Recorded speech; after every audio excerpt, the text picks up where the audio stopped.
ให้มั่นใจตั้งใจแล้วก็บริสุทธิ์ใจในการทำความดี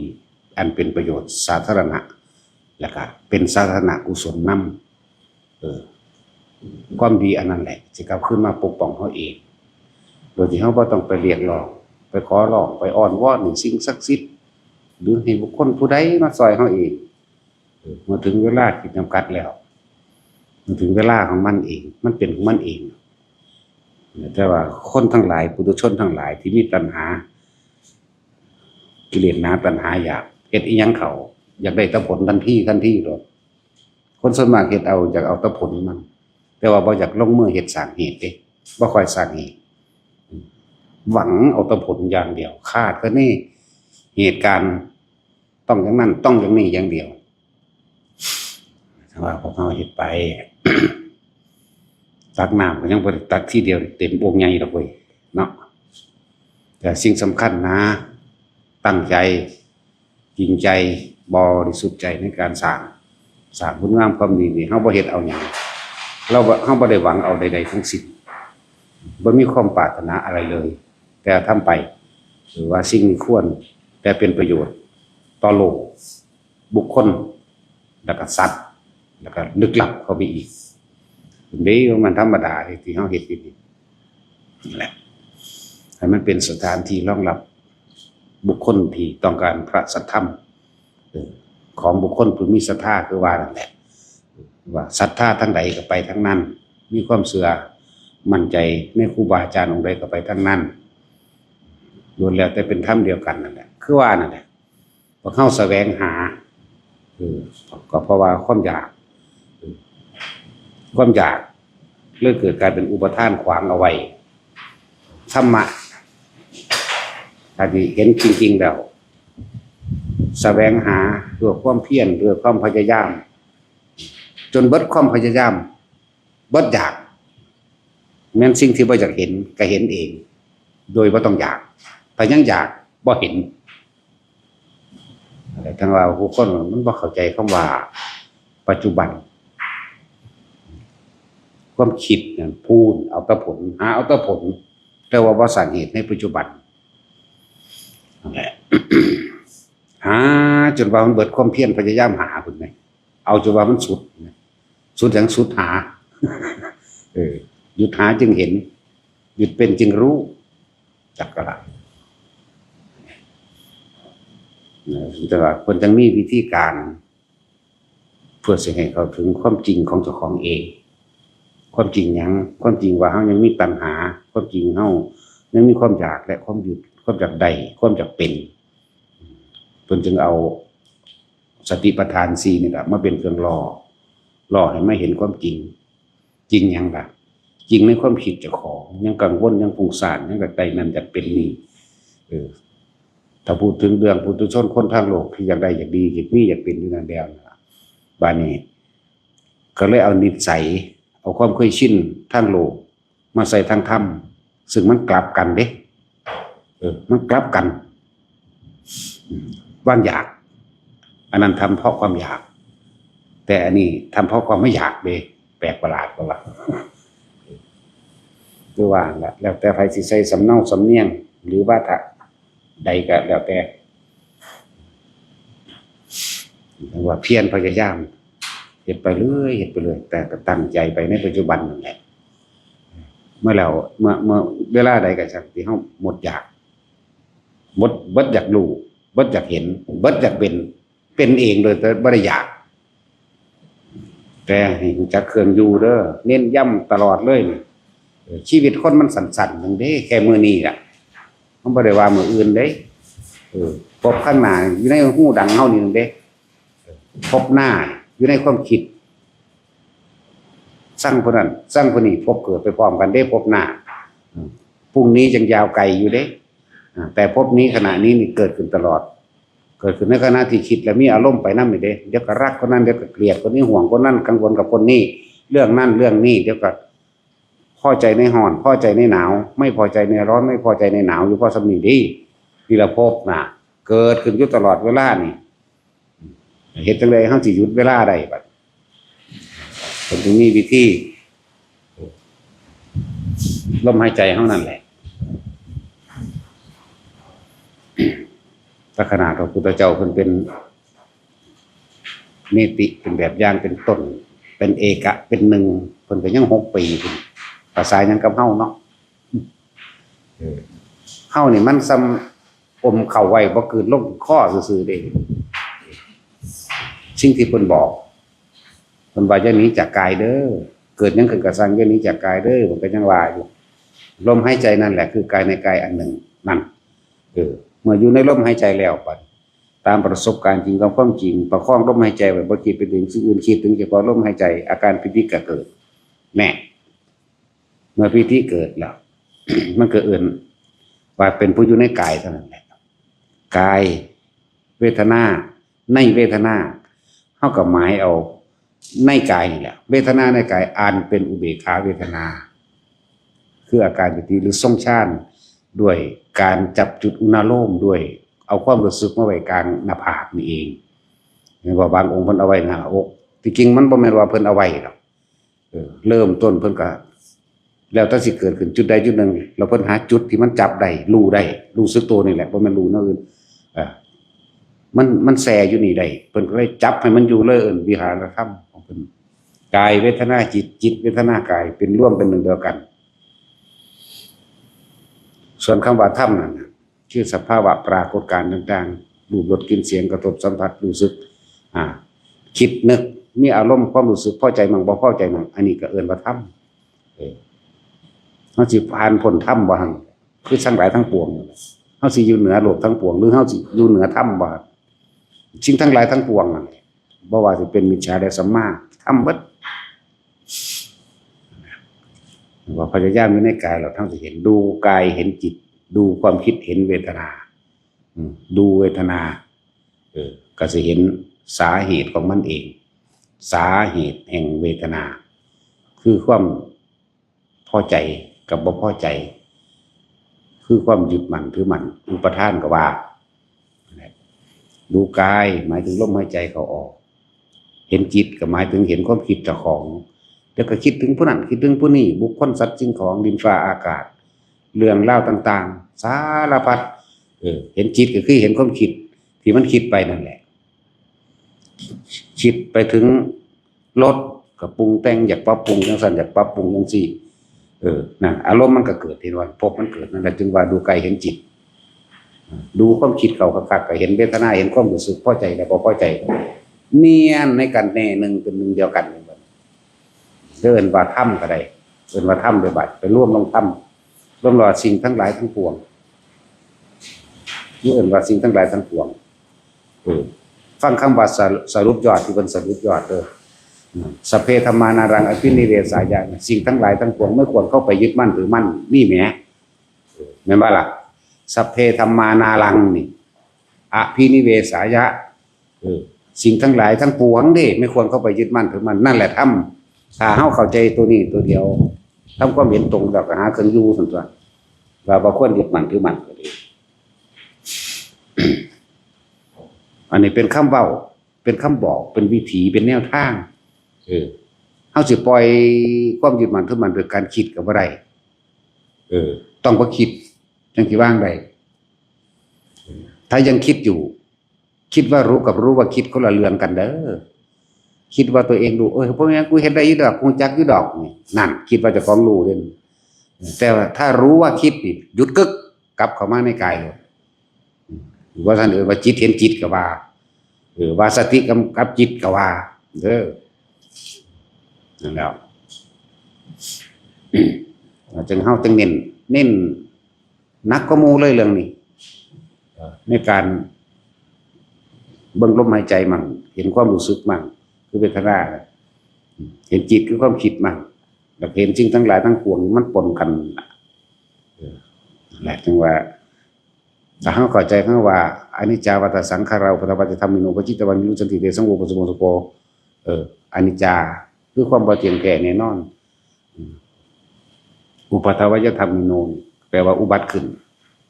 อุปชิตตวันิรุสันติสิ่งอนิจจาวัฏสังขาราหมายถึงว่าสังขารทั้งหลายเดี๋ยวสิแปลคำว่าสังขาร ราะว่ามันต้องมีสองเด้สังขารนอกหมายถึงว่าต้นไม้ภูเขาดินฟ้าอากาศลมร้อนลมเย็นลมหนาวตาเว้นขึ้นตาเว้นลงมีกลางค่ำมีกลางคืนมีกลางวันมีเห็นมีพบมีผัดมีภาคมีจากมีนั่นมีสังขารนอกเวิด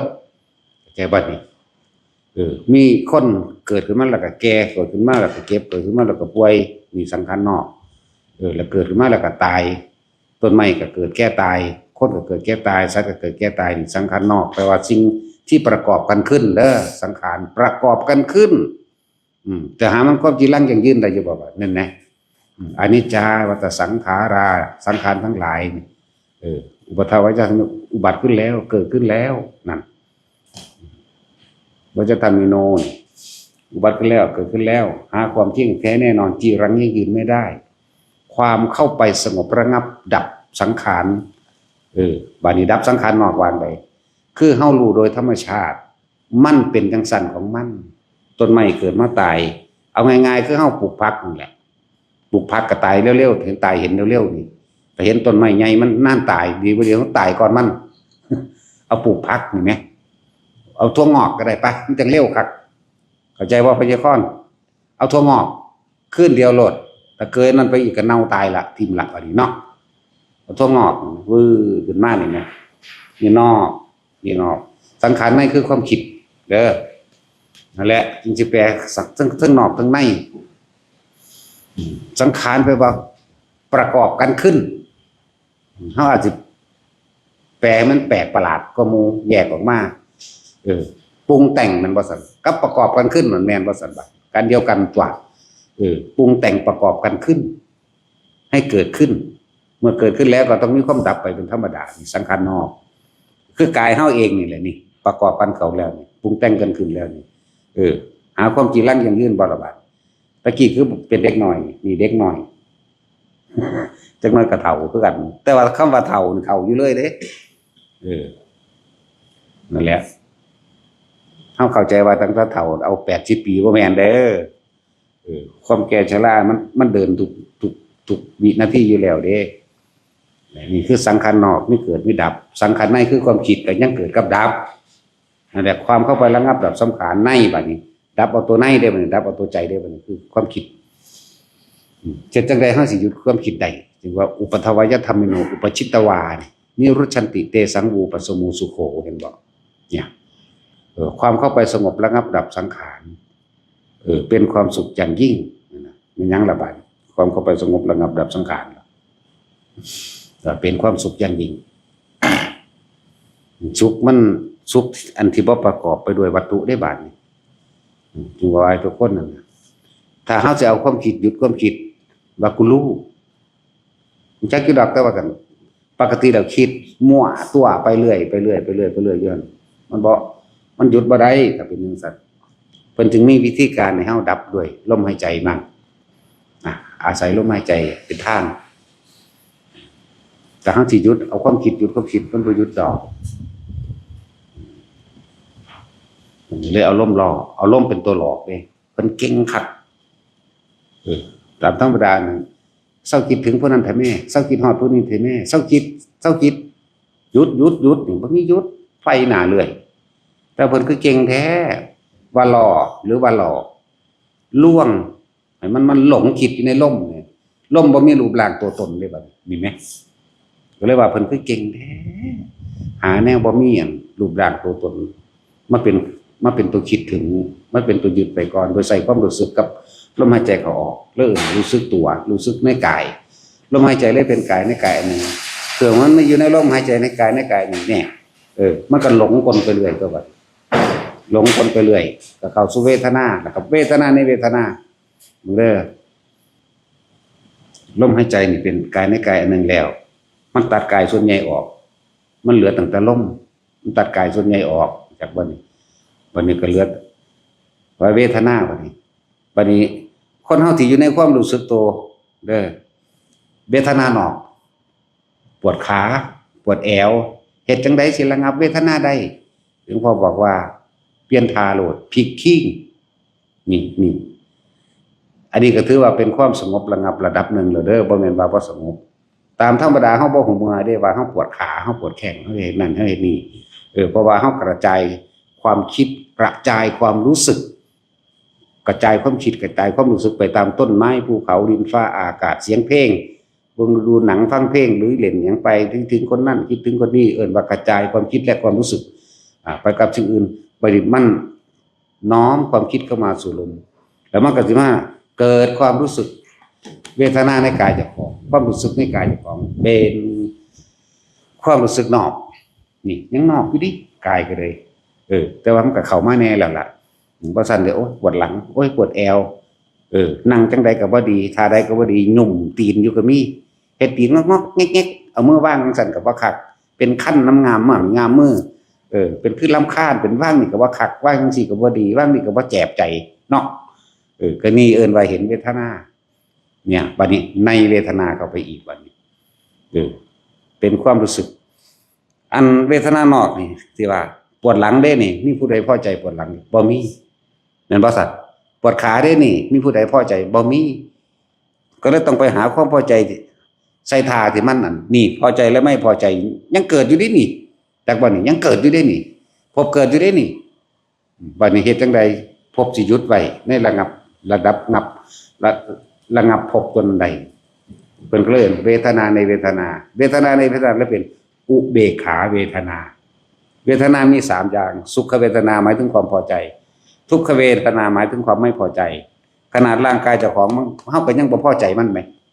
นอกบ่บัดเนี่ยแต่กายมันเป็นของเฮาอยู่แล้วต้องว่านอกตัวเห็นบ่ล่ะแต่มันเป็นกับควบคุมได้แต่มันจะเจ็บมันก็เศร้าทั้งตัวนี่ไม่เนี่ยก็ถือว่าเป็นการร่วมความคิดร่วมความรู้สึกมาในระดับหนึ่งอยู่ดอกตะกี้มันพุ่งไปหาผู้อื่นเหมือนบ่ล่ะมันคิดหาผู้อื่นเป็นความรู้สึกพอใจบ่พอใจกับผู้อื่นบัดนี้มันเลยมาพอใจและไม่พอใจกับกายเจ้าของเองตรงนี้ปวดขาเด้เปลี่ยนท่าปวดแอวเด้นั่งยืดหลายก็บ่ดีนั่งก้มหลายก็ว่าความคิดหมุนอยู่เลยเห็นบ่นี่ความคิดก้มปวดบ่หึเมื่อยปวดบ่หึหนักไหล่ปวดข้อมือหนีบตีนหนีบอยู่ก็สำนั่นแหละนั่นแหละเลื่อนว่าพอใจกับไม่พอใจนี่เป็นเวทนาในเลยเด้อบัดนี้เด้อพอใจมั่งไม่พอใจมั่งนี่เป็น2แต่ว่าอุเบกขาเวทนาเป็นตัวที่3เป็นเวทนาที่3คนบ่ค่อยคิดพอเพิ่นก็เลยเฮาอยู่กับลมหายใจอาการปิติเกิดขึ้นความคิดนั้นสงบระงับเพราะอยู่กับลมหายใจลมหายใจบ่มีตัวตนบ่มีรูปร่างมีหลอกล่อความคิดให้อยู่กับลมไปลมมาลมมาลมไปเกิดความรู้สึกเพราะว่ามันบ่คิดถึงอื่นเลยเอิ้นเวทนาในเวทนาคืออุเบกขาเวทนาส่วนล่ะยังว่าเพิ่นคือเก่งแท้เกิดอุเบกขาเวทนาได้เมื่อมันมีสลับคำว่าอุเบกขาเวทนาของเฮานี่คือเฮาจับจุดอุณโลมนั่นเองเป็นความรู้สึกตัวในจุดใดจุดหนึ่งทำจุดเดียวอย่าหนีจากจุดเดียวความรู้สึกให้มันอยู่หม่องเดียวให้มันอยู่กลางหน้าผากเริ่มต้นแรกของเฮานั่นให้มันอยู่กลางหน้าผากเลยนี่มันบ่กระจายความรู้สึกเข้าใจแล้วบ่บัดมันบ่กระจายความรู้สึกออกไปหาสั่งอีนั่นสั่งบักนั่นสั่งหลานสั่งลูกผู้นั้นอีนี่สารพัดแต่ว่ามันสิคิดไปแล้วแต่ฮ้อนแม่มึงแท้หนาวแม่มึงแท้เนาะหลายอย่างที่มันไปบัดมันมารวมไว้หมู่เดียวนี่แหละตัวนี้แหละตัวสำคัญเป็นอุเบกขาเวทนาแล้วยังเป็นอุเบกเวทนาอยู่แต่ว่าภพถูกหยุดไว้เข้าใจบ่นี่ภพถูกหยุดเอาไว้แต่สิว่าเรื่องภพมีอยู่บ่ยังมีอยู่แต่ว่าคนที่มีเฉพาะดวงจิตนี่เฉพาะแต่ว่าอีกซับนึงว่าเฉพาะดวงจิตหรือเฉพาะความรู้สึกที่เป็นหนึ่งเป็นความรู้สึกที่อยู่จุดเดียวอันเดียวเท่านี้นี่ถ้ามันเฮาตายตอนจังซี่เฮาก็ไปเป็นพรหมเข้าใจบ่นี่แต่ว่าบ่ตายง่ายตอนนี้หรอกบ่ตายง่ายปานนั้นดอกเนี่ยก็เลยว่าเอาจุดนี้แหละเป็นจุดรู้สึกตัวเมื่อความรู้สึกตัวอยู่ในจุดเดียวอันเดียวแล้วมันบ่คิดหักไผมันคิดสร้างไผมันสิไปก่อเรื่องมันว่าเหตุสร้างกับไผเพราะว่ามันพยายามที่จะอยู่กับความรู้สึกตัวในตัวเองแล้วบัดนี้เฮาสิค่อยๆเห็น เมื่อมีการกระทบเกิดขึ้นเนี่ยสมมติว่าเขานวงอยู่เป็นไม่มันสิเป็นนักสั่นอยู่แล้วล่ะเขาเป็นนวงอยู่กลางหน้าผากเขาคนนั้นยังไปบุญลงไปคิดน้ำเขาล่ะเขาไปยังนอนเนี่ยว่าล่ะแต่สีมันเปลี่ยนปะไม่มันเป็นเรื่องแล้วแต่เก่าเดี๋ยวนี้มันก็เปลี่ยนหน้าว่าทำไมหรอกเนาะทั้งสั้นแล้วถ้ามึงอยู่ได้ตลอดมึงป่าหอดเมียกูอีขี้เกียจหาวไห้นะมึงรอแล้วเนาะไม่ว่าล่ะแต่ว่าสิให้จะมันสิดีใจหรอกว่าวัดสวาไปเนี่ยนี่สั่งให้แล้ววันนี้เดี๋ยวท่ามันก็เอาเก่งอยู่เด้มันเก่งอยู่เด้เก่งกว่าตัดสินคนเด้อ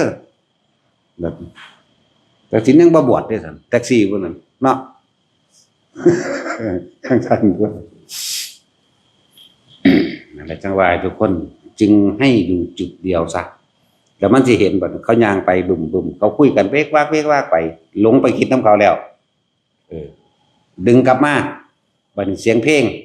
แต่เพลงบ่ม่วนโอ้ยจะเปิดแม่ยังดับเนาะแต่เพลงม่วนก็เห็นหัวงอกไปน้ำเขาแล้วเห็นหัวเห็นขาดีงอกไปน้ำเขาแล้วหึมไปน้ำเขาล่ะทั้งสั้นล่ะคิดพ่อดึงกลับมาดึงกลับมาล่มกลับมาล่มแล้วมันก็ขึ้นมาเองดอกนี่หมายถึงคนที่เริ่มเป็นแน่แล้วจากวันนี้เขาเด็กก็มาเฮาวงงิ่งอยู่พุ่นอยากไล่เด้โอ้ยจักมันเฮาแมงยังดอกมันไหลแมงบ่กัดหยังบ่นี่บ่นั่นบ่ได้บัดนี้สารพัดเอ้าไปแล้วน้อดึงกลับมา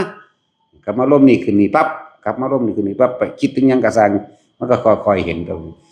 ถ้าคนเข้าใจคำว่าเห็นความเกิดเห็นความดับเห็นอนิจจังเห็นอนัตตากันไปพร้อมกันเข้าใจเด้จากบัดนี้ที่แรกคิดไปก่อนนี่แล้วดึงกลับมาคิดไปก่อนดึงกลับมาคิดไปก่อนดึงกลับมาจนเกิดความชินและชำนาญเข้ามาแล้วบัดจักว่าชินชำนาญต่อมาครับลองปล่อยมันคิดไปน้ำตาเห็นหูได้ยินดูกินนั่นกินนี่เสียงหมาปล่อยความคิดว่ามันเฮาหยังกระซังแต่ว่าความรู้สึกยังอยู่ในนี่จะว่านี่ความรู้สึกยังอยู่ในนี่เมื่อความรู้สึกตัวนี้หายเมื่อไหร่จึงค่อยดึงกลับมาเข้าใจคักระบบบันย้ำอันเก่าย้ำอันว่านนี่นึงเด่นนี่ซ้ำอันเด่นซ้ำตอกย้ำเด่นนี่นั่นแหละทั้งว่าทำให้บ่อยทำให้มากเดี๋ยวก็เกิดความเคยชินบัดนี้เฮาเลยชินอยู่กับความรู้สึกที่เป็นหนึ่งอยู่เฉพาะแค่จุดเดียวบาดนี้ลึกเข้าไปอีก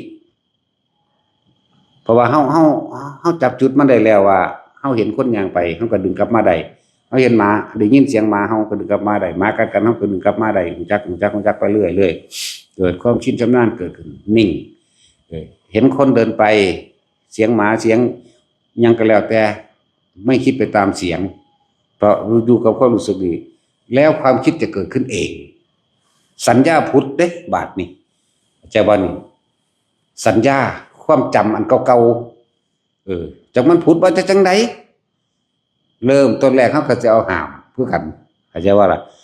ความคิดหามความคิดได้บาทนี่เนาะนั่นแหละถ้าจะเปรียบเทียบแล้วเหมือนกันกับตาเขาเห็นหูเขาได้ยินแล้วเขาบ่คิดความคิดเกิดขึ้นเองแต่ว่าบ่ต้องคิดตามมันให้อยู่ในความรู้สึกเดียวจิตหนึ่งหรือความรู้สึกที่เป็นหนึ่งตั้งอยู่ในจุดเดียวย่านนี้จากกายเห็นตั้งแต่กระสร้างย่านนี้จากกายเป็นความรู้สึกที่อยู่ในกายอันเป็นจุดหนึ่งจิตหนึ่งความรู้สึกหนึ่งใจเราบาดป่อนเก่านี่แหละความคิดพุทธได้บัดนี้พุทธไปเรื่อยพุทธไปเรื่อยไหลไปเรื่อยปล่อยมันเลยคิดไปเบิดคิดเอาเองถ้าเบิดคิดคือเข่าชาติเด้จังว่าล่ะนั่นแหละความรู้สึกยังอยู่นี่มันจะลอยเขาเอาเองดอกเข่าชาติซีเลยบับเว้านี่เบ้ยเนาะบาดนี้คนมันอยากพุ่นเด้มันอยากเอาตัวยอดมันเด้ยอดนั้นทั้งก็บ่มาได้แม่นยอดถึงที่สุดเด้เจโตวิมุตติหลุดพ้นด้วยการไม่คิดซื่อๆได้นั่นน่ะเข้าใจว่าล่ะฟังดีๆเด้เจโตหมายถึงจิตคิดวิมุตติหมายถึงไม่คิดเริ่มมาหลุดพ้นด้วยการไม่คิดหนึ่งเด้ มันเข้าขี้นั่นตรงนั้นสิอยู่แต่ความว่างๆโล่งๆว่างโล่งโล่งๆว่างๆบ่ได้เป็นแสงบ่ได้เป็นหยังแต่ว่าโล่งแบบบ่มีประมาณว่างแบบบ่มีประมาณเข้าเองออกเองอันนี้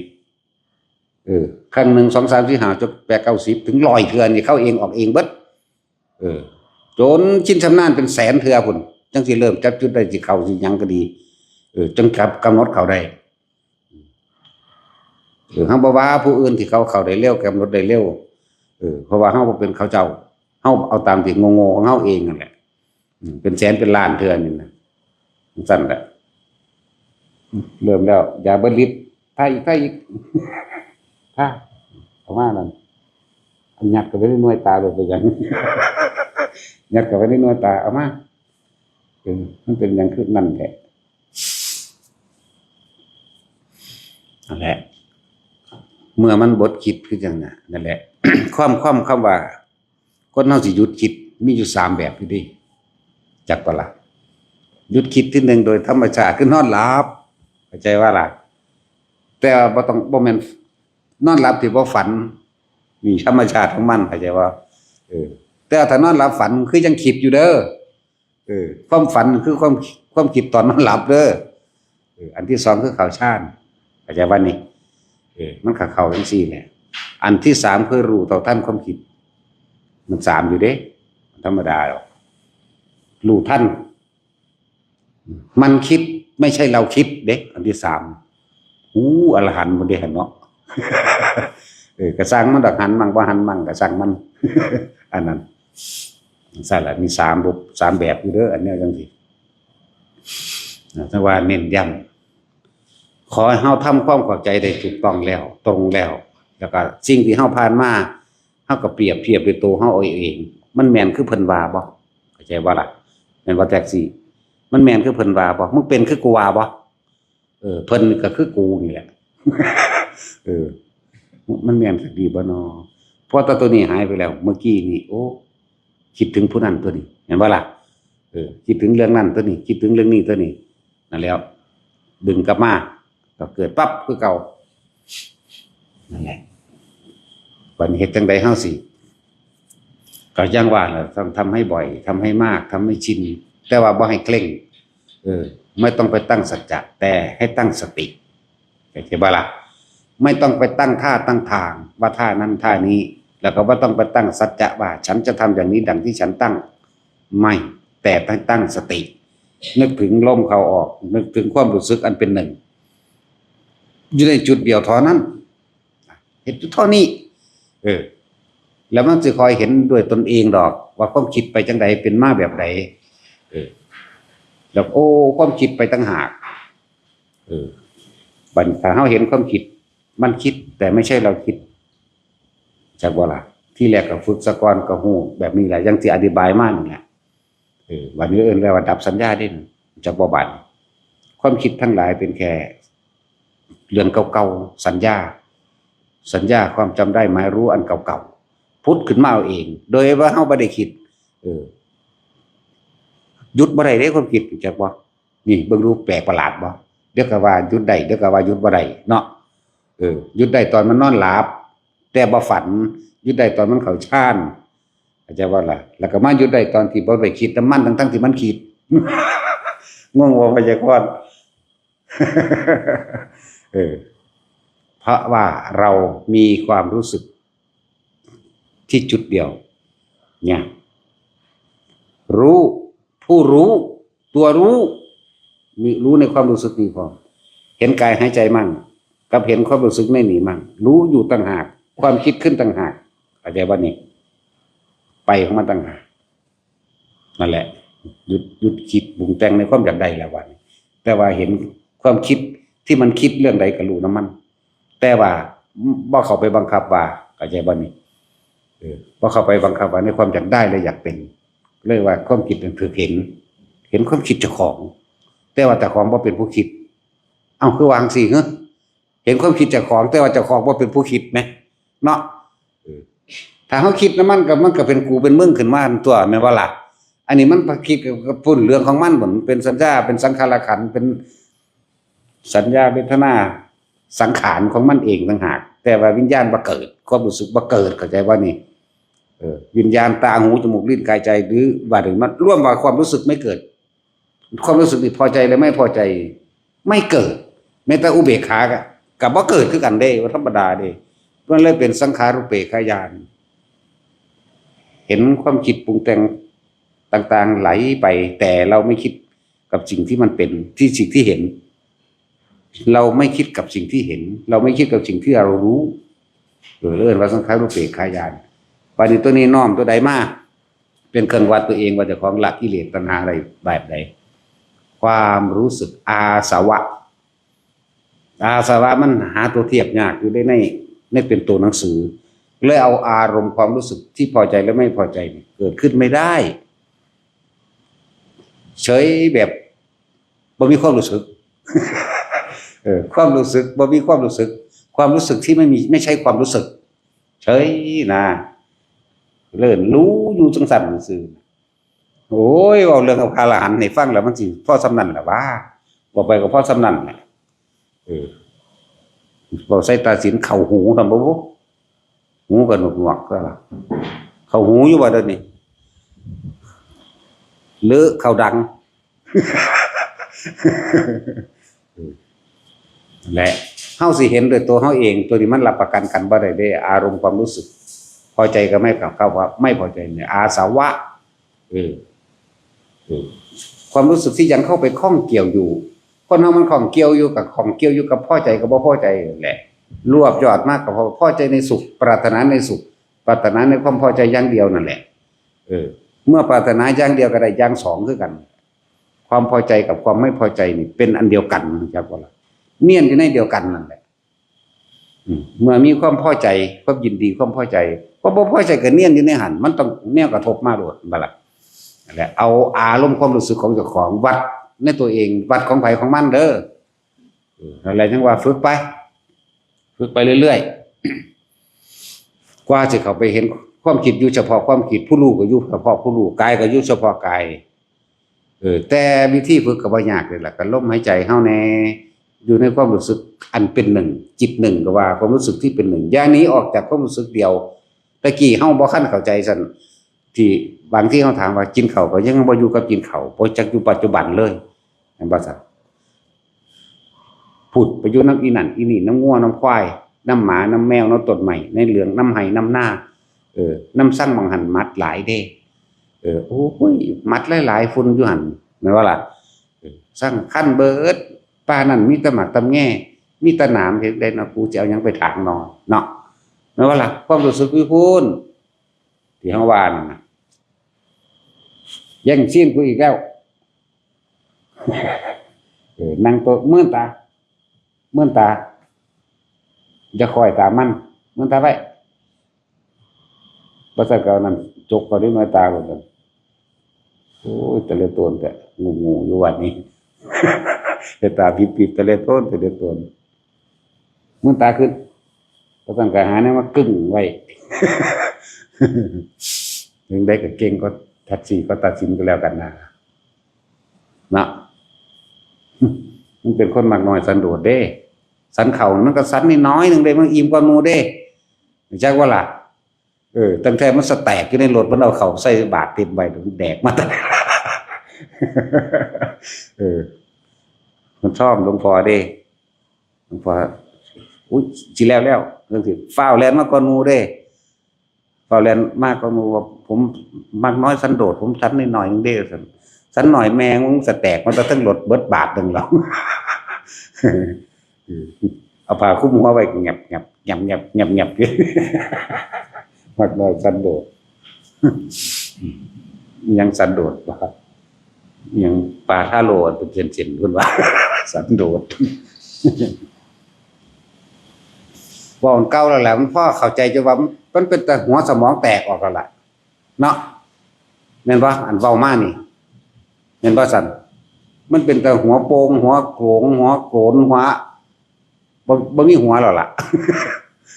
อันเว้ามานี่ได้จังว่าตอกย้ำความเข้าใจอย่าหนีออกจากความรู้สึกแห่งกายอย่าหนีจากกายเวทนาจิตธรรมเวทนาจิตกายอยู่ในเป็นเดียวกันนั่นแหละ แล้วเฮาสิอยู่เหนือสิ่งทั้งหลายทั้งปวงนี่คำว่าธรรมนั่นน่ะก็คือสิ่งทั้งหลายทั้งปวงนั่นล่ะสัพเพธัมมานารังอภินิเวสยะ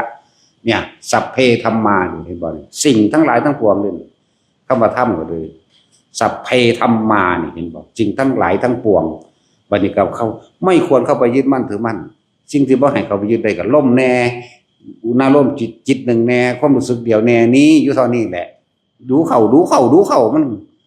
ชินมันก็นั่นของมันเองดอกปล่อยว่างเนี่ยบ่แม่นว่าคิดเอาเด้ปล่อยว่างนี่คือบ่คิดเด้ถ้ายังคิดอยู่นี่ไม่ใช่ปล่อยเด้อจะบอกให้จังซั่นแล้วสิบอกให้ว่าซั่นปานไปไงคำบนบ้านวันศรีนะจะบอกให้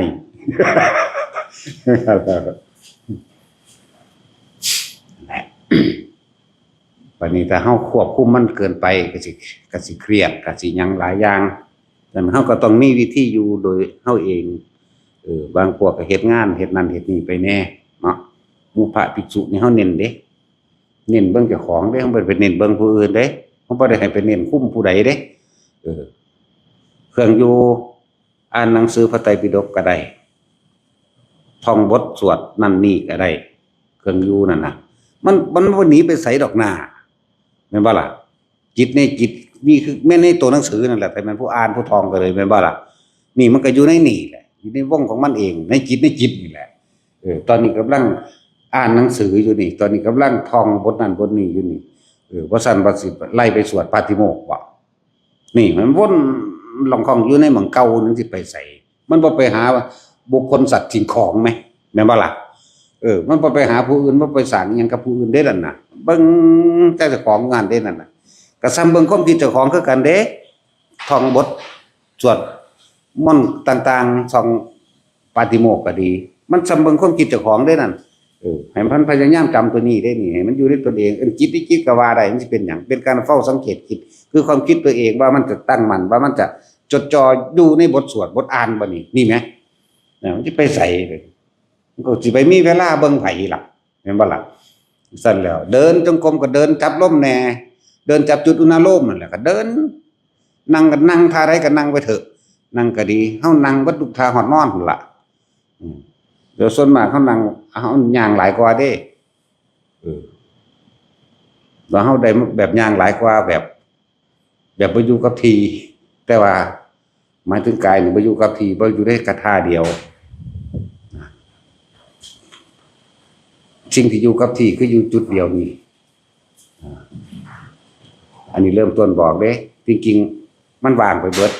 ในระหว่างนี่ล่ะไปสิบอกไปเฮ็ดจังดอกพอสำนั้นนึงจังว่าสิศูนย์ด่าคนอีก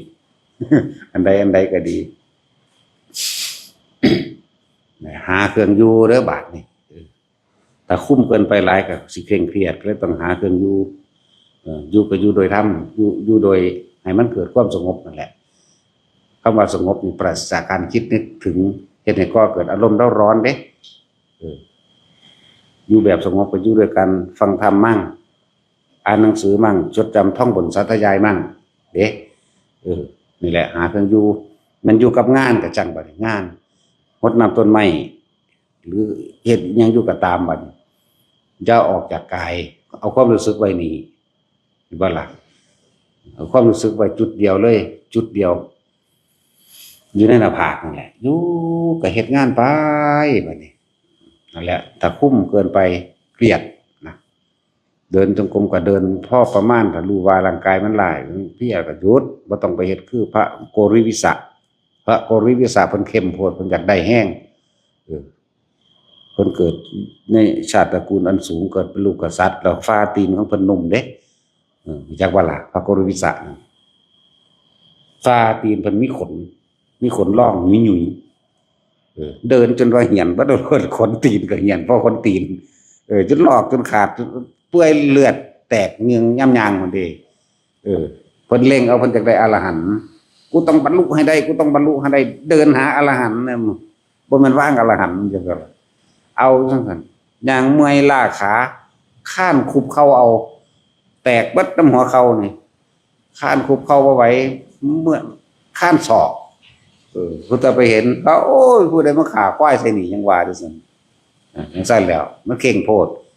เข่งคิดเอาจักว่าล่ะเข่งคิดโทษก็เลยทรมานกายนั่นแหละอัตตกิรณฐานโยกนะอัตตกิลมะฐานุโยกทำให้กายลำบากมันลำบากเกินไปเพราะว่าความอยากบังคับมันโทษบังคับกายให้เอาให้มันได้มันบ่ได้ถึงก็เลยมีการที่ว่าเชิญมักเสียงพิณบ่พระพุทธเจ้าฮู้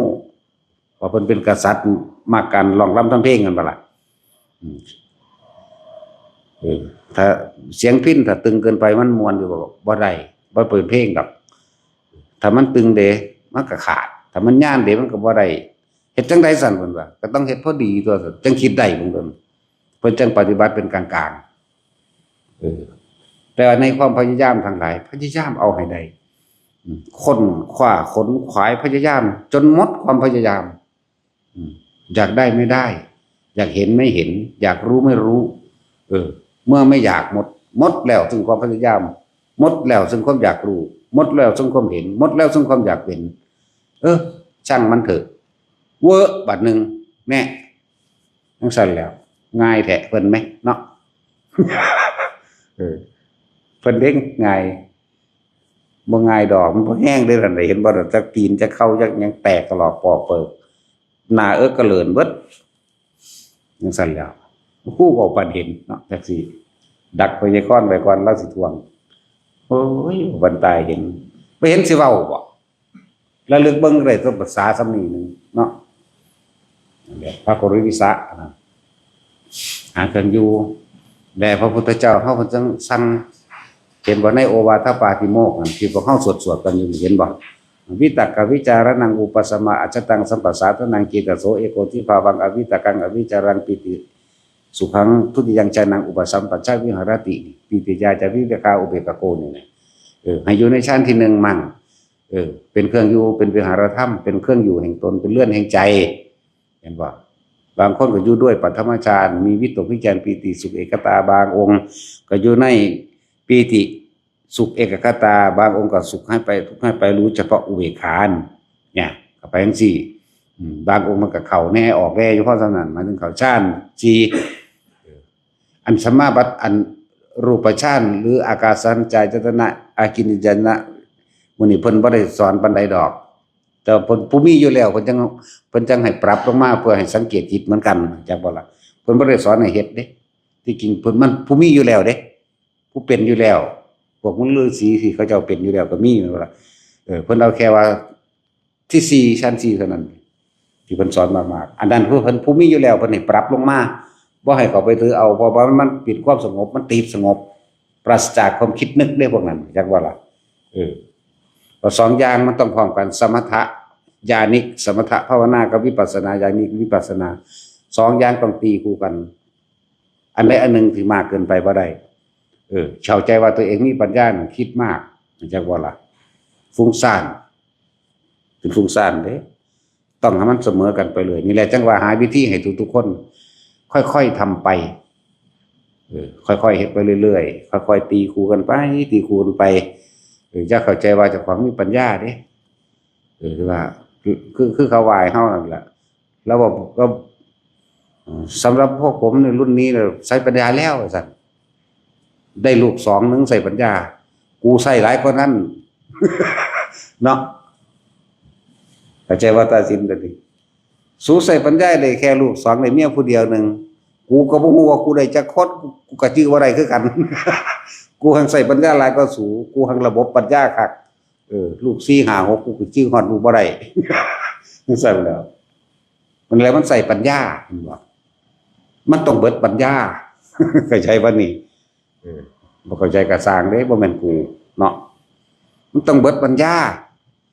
มันต้องหมดรู้เข้าใจบ่ล่ะบ่แม่นรู้ไปหมดมันต้องหมดรู้และละสัญญาใช่ป่ะหมดรู้ละสัญญาคือจะไปเปลี่ยนปรุงแต่งต่อแม้ความคิดพุทธขึ้นรู้ไปซื่อๆมันบ่อยู่หม้องเก่าเด้ความคิดนี่บ่เป็นของเฮานี่มันไปฮอดพุ่นละบาดนี่อะไรจังว่าฝึกร่วมกับอุณโลมได้แล้วยืนเดินนอนนั่งจนกระทั่งรู้แม้กระทั่งหลับวันยังทรงชาติหลับจากบ่ล่ะบัดต่อมา ชั้นที่สองก็ยืนเดินนอนนั่งเหมือนกันชินตัวที่สามก็ยืนเดินนอนนั่งคือกันนี่แหละมันก็อยู่ใน1 2 3มันสิละของมันไปเลยดอกมันคือละเอาเองดอกมันเป็นเอาเองดอกเฮามีหน้าที่รู้หยังรู้ท่านความคิดให้มาอยู่ในกายเท่านี้แหละรู้สึกตัวให้อยู่ในกายเท่านี้แหละก็เลยเอาตัวนี้แหละมายันไว้ยืนยันเอาไว้บัดเฮาตัวเองก็สิเห็นเอาเองดอกว่าเห็นความคิดเจ้าของไปทางใดไปทางใดอารมณ์ความรู้สึกเป็นจังใดอันนี้เฮาได้แต่แนะบอกทางเฮาก็เว้าสิ่งที่เฮาเป็นมาซื่อๆเด้ให้ฟังบ่ค่อยมีตำราหรอกเพราะสิ่งที่เฮาเว้ามันอยู่ในตำราเข้าใจบ่ล่ะ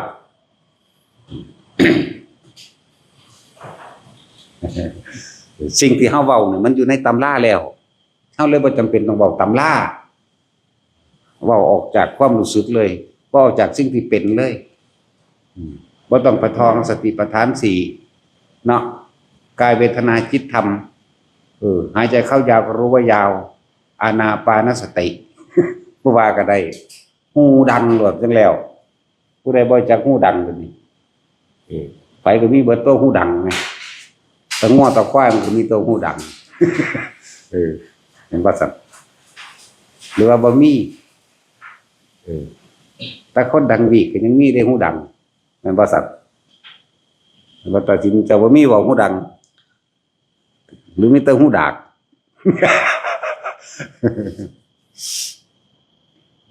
นั่นลูกพี่เพิ่นคือบ่มาเฝ้าว่ามันโอ้ขาปวดเนาะตัดทิ่มซะนะขาปวดก็เลยขาปวดบ่แม่นปวดขาพยายามเฮ็ดไปเรื่อยๆเฮ็ดจังได๋ก็สร้างมื้อนึงเฮาชินอยู่จังซี่บ่ต้องไปเอาดอกอันคำว่าเป็นโสดาสกิทาคานาคาแต่ก็บ่ต้องไปกังวลเรื่องศีลนั่นนี่ดอกเพราะถ้าแม่นพวกกันเฮายังทำมาหากินนั่นนี่อยู่นี่มันก็ต้องมีพลาดพังไปมั่งก็เลยบ่ต้องกังวลดอกบ่มีเจตนานั่นนี่ก็จะบ่ต้องกังวลดอกเวลาใดก็ช่างลมหายใจเข้าออกและอุณาโลมเกิดเวลานั้นบริสุทธิ์บ่หาแต่เอิ้นศีลก็ได้เอิ้นบริสุทธิ์เลยก็ได้บ่หาแต่ว่าฆ่าสัตว์หรือว่าองค์แห่งการศีลขาดมี5อย่างบ่หาแต่ทองก็ได้แม่นว่าซั่นเห็นสัตว์นั้นมีชีวิตพยายามฆ่าให้ตายมั่นใจว่าตายแล้วแล้วก็มีความยินดีพอใจในว่าสัตว์นั้นตายแล้วนี่ผิดศีล5ข้อที่1เข้าใจว่านี่วันนี้ถ้าเราไม่ได้ตั้งใจไม่มีเจตนาแต่รู้ว่าสัตว์ตายเนี่ยอันนี้ไม่ได้เจตนาก็ไม่ผิดเนี่ยวันนี้ก็ยังมีตัวกังวลอยู่ไหมเนาะแม่ว่าสั่นนี่หลักการมันเห็นบ่นี่เขาก็เลยว่าบ่เว้าดอกในหนังสือเพราะว่าเฮาเป็นอยู่ในหนังสือแล้วเป็นสั่นแล้วอยู่ในลมหายใจนี่กับอยู่ในอุณาโลมเกิดขึ้นแล้วนี่มันคิดฆ่าไผบ่ดอกนี่มันบ่คิดถึงไผเด้นั่นน่ะแม่นบ่ล่ะมันไปอยากฆ่าไผอยู่บ่มันคิดอยากไปตัวไปลักไปปล้นไปกี้ไปฆ่าข่มขืนไผอยู่บ่ไปกินเหล้าเมายาอยู่บ่มันบ่มีความคิดตัวเด้นั่นน่ะใช่บ่ล่ะเอิ้นว่าบริสุทธิ์นั่นแหละอานาปานสติคือรู้ลมหายใจเข้าออกมีอุณาโลมพร้อมเด้อหมายถึงมีปิติเกิดขึ้นพร้อมมันก็บริสุทธิ์มั่งไม่บริสุทธิ์มั่งเป็นธรรมดาก็สังสมไปเรื่อยๆสังสมไปเรื่อยๆมันก็บริสุทธิ์เองล่ะนี่แหละ มันบ่มีจิตเจตนามันบ่คิดเจตนาก็เลยจิเจรุนิจิก็หมายถึงจิตคือคิดนั่นแหละการคิดถึงรูปเป็นบ่นี่จิหมายถึงจิตธรรมดามันอยู่ว่างๆของมันเจหมายถึงคิดออกรูปหมายถึงมีรูปภาพให้คิดถึงจากว่าแต่ถ้าบ่คิดถึงรูปภาพใดๆทั้งสิ้นจิเจรุนิตัวนี้เอาไว้ที่หลังจิเจรุเจจิเข้าใจบ่นี่เมื่อตัดภาพนั้นออกจิเจรุเจจิเข้าใจว่าบัดนี้เมื่อตัดภาพนั้นออกคือการไม่คิดถึงภาพนั้นบุคคลสัตว์สิ่งของนั้นจิตก็อยู่เฉพาะจิตนิพพานจากว่าล่ะเข้าใจง่ายบ่บัดนี้บ่แม่นเอาเขียนใส่กระดาษยัดใส่ปากคนตายมันสิไปแต่ว่านั่นเป็นความฉลาดของหมู่โบราณนักการทั้งหลายของนักปราชญ์โบราณคนมีปัญญาแปลให้ฟังตัวจากว่าล่ะคนมีปัญญาคนหนึ่งอ่านออกดอกแต่จังได้ก็สร้างที่นี้จากจิตแน่ ธรรมดาจิตมันอยู่แต่มันแต่มาอาศัยตาหูจมูกลิ้นกายมันอาศัยตัวนี้นี่แหละสิ่งที่เกิดขึ้นทั้งเบิดเป็นว่าสัญญาอะไรอีพอเนี่ยบัวแล้วว่าสัญญานี่ละเอียดเด้อสัญญากับสังขารกับเป็นอันหนึ่งเดียวกันได้เด้อสัญญากับเวทนากับเป็นหนึ่งเดียวกันได้เด้อเข้าใจว่าหลักกันว่าเวทนาสัญญาสังขารวิญญาณเวทนาสัญญาสังขารวิญญาณเป็นอันหนึ่งเดียวกันเด้อกันว่าเอาตัวนี้มันขาดถ้าขาดว่าขาดแล้วก็บอกให้ฟังซื่อเด้ว่าล่ะเจ็บเป็นหยังสัญญาบ่สั่งมันหยังสัญญาบ่ยังอีกล่ะเจ็บปวดตั้งแต่นั้นสิหักเลยมันหยังสัญญาบ่สังขารบ่ก็เป็นตัวความรู้สึกอันเดียวเก่ากันนั่นแหละยังก็เลยเพราะว่าเฮาสงสัยเรื่องนั้นก็เลยถามอีพ่อคำว่าสัญญาเวทยิตานิโรธมันต้องเข้าฌานบ่ทุกคนบ่ฌานแมงบ่ซั่นก็ซั่นพระอรหันต์มันเป็นแต่ยังมันนั่งหลับตาอยู่ว่าซั่นแม่นความเพิ่นเด้เนาะแม่นความเพิ่นเด้กินข้าวอยู่บ่เป็นติอยู่ซั่นบ่เป็นตัวก็เขาเขียนมาเท่านั้นนะว่าคือซั่นแล้วเรียกว่าสัญญานี่ละเอียดเด้อสัญญานี่ถ้าจะเอาตัวใดตัวหนึ่งขึ้นก่อนได้เบิดเวทนาสัญญาสังขารวิญญาณเห็นบ่นะสิเอาสัญญาเวทนาวิญญาณสังขารก็ได้เบิดโอ้มันทันได้ละแม่นบ่อย่างร่วมเพิ่นเบิดสิ่งที่เฮาเห็นอันนั้นผู้หญิงมันบ่อันนี้ผู้ชายมันบ่อันนั้นเป็นบักม่วงมันบ่อันนี้เป็นนี่แม่มันยังพาว่าเฮาซั่นก็แม่นความเพิ่นตัวเพราะว่าเฮาไปจำบักม่วงเป็นหมากจังซั่นเป็นรูปร่างแบบนี้ผู้หญิงเป็นรูปร่างแบบนี้ผู้ชายเป็นรูปร่างแบบนี้หมาเป็นรูปร่างแบบนี้แน่แต่เฮาบ่คิดปรุงแต่งไปนำหมาว่ามันสิไปไสหนอคิดหยังหนอหมาหยุยหรือบ่หยุยนอนมันสิคิดมันสิมีความรู้สึกพอใจบ่พอใจมันเกิดขึ้นเลยบ่ได้ถ้าบ่ได้แล้วมันก็ดับตัวแม่นบ่ล่ะเลยว่าสัญญาเวทยิตะนิโรธแต่ว่าวิธีสิดับสัญญาคือหยังคือจะคิดนี่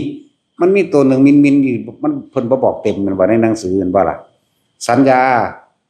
เวทยิตะนิโรธมี3คำสัญญาแล้วเป็นหยังคือว่าหยุดคิดเวทนาไม่เกิดมันก็ดับแล้วแม่นบ่ล่ะนี่แหมแต่ทั้ง4นี่แหละผมถามคนเว้าคนแม่ยังก็ว่าไปได้บาทนี่เนาะด่าเฮาได้บาดนี่ด่าก็สร้างแล้วด่าเจ้าของเป็นโคตรด่าเจ้าของปีคุณตัวเฮาก็เอาหั่นแล้วดิก็เดียวกับกระโถนเปงปางไปก็เก็บมาให้ไหมบ่ต้องฟาดดอกเอานี่เอาซักกักๆแล้วบ่ถือเฮ้ยเท่านั้นแล้วเพิ่นเมื่อยแล้วเมื่อยปีเพิ่นว่าเปื้อนแขนกูเพิ่นว่ากูอยากสู้กูขี้เดียดความหมายเพิ่นบ่ได้เฮ็ดแล้วหัวอัธนา